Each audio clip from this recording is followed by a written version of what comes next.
According to a scoop from media reporter Max Tani at Semaphore, Tucker Carlson's stance on the war in Ukraine, it's possible that it could have had a role in his ouster. According to Tani's reporting, quote, Fox News executive chairman Rupert Murdoch held a previously unreported call with Ukrainian President Volodymyr Zelenskyy this spring in which the two discussed the war and the anniversary of the deaths of Fox News journalists last March.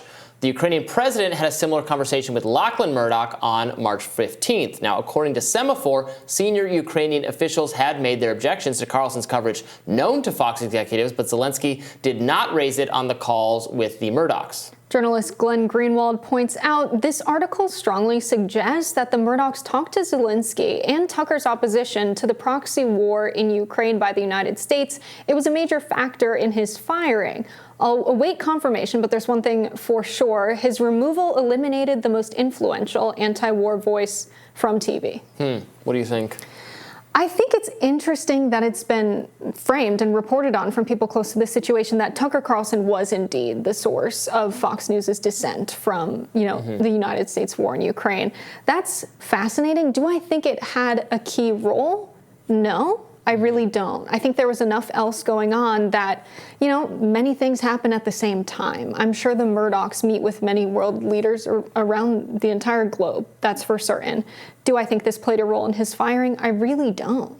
Yeah, and it could have played a small role. It could be a list of things. I think Glenn's framing there and others, which I appreciate, they're going for the, is Fox beholden or kowtowing to Zelenskyy or something like that. I mean, they platformed Tucker for years and years and years, allowing him to make this criticism of endless support that the Biden administration has articulated until the end of time to support Ukraine. For years, Tucker was able to advance that non-interventionist perspective with the allowance of the network he was on. I'm sure Zelenskyy didn't like that, but I would want to see more. I mean, there isn't even really a shred of evidence here. They meet, they discussed, they talked. Does that mean they were trying to rein him in or cutting him loose, I guess? Also, it's a very limiting way to think, because whatever Tucker is going to do now, he's still going to be, I assume, having a big role in the media, whatever he chooses to do. And he'll still be, making, this is the kind of, trying to gatekeep information. He's still going to be having a huge platform. Presumably his views haven't changed and aren't going to change. He's still going to be making the non-interventionist case. So just because you get, he's not making it on Fox doesn't mean it's silenced somehow.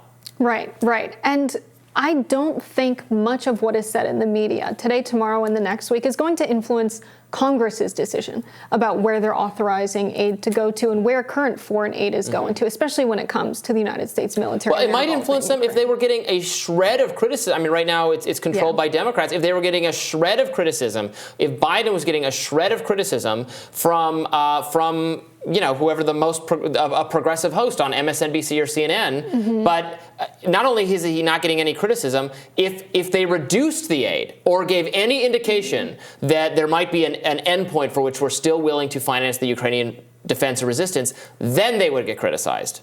The Biden can only get criticized by not helping Ukraine enough. I mean, we saw that when House progressives on the Democratic side, considered advancing that very mild letter asking, do we have a timetable? Are we going to push for diplomacy?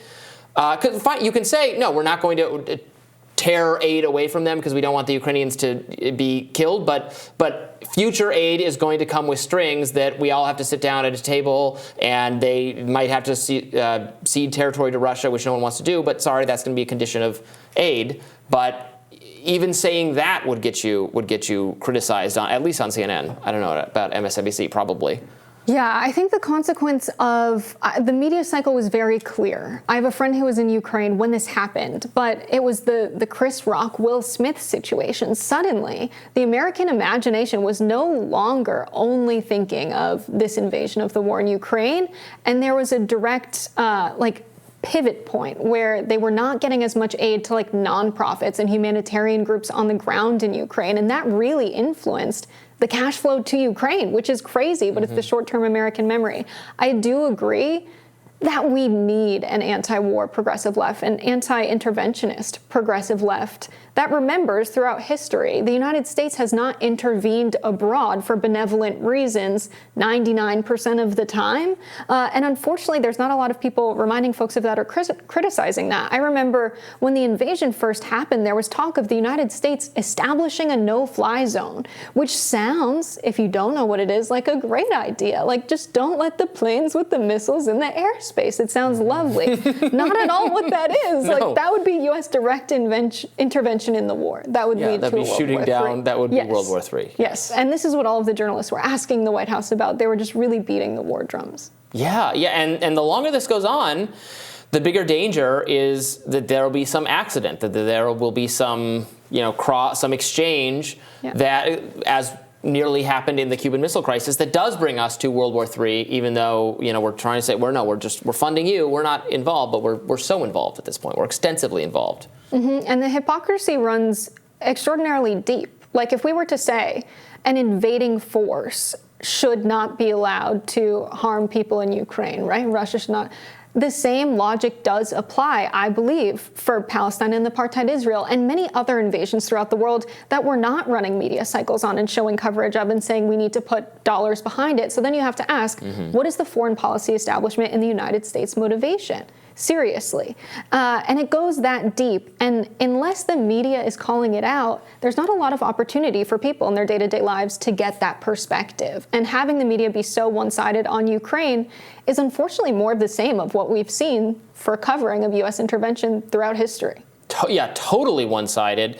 And it is interesting to me, and again, Tucker was a part of this, that the only opposition you're finding, and it's scant, but the only opposition you're finding to what we're doing in Ukraine is really on the right these days. I mean, there's especially politically speaking.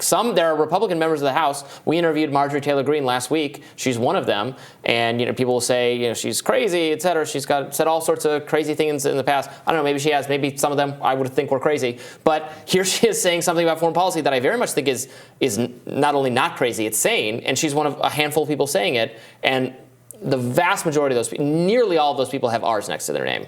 Like, what is this? What happened?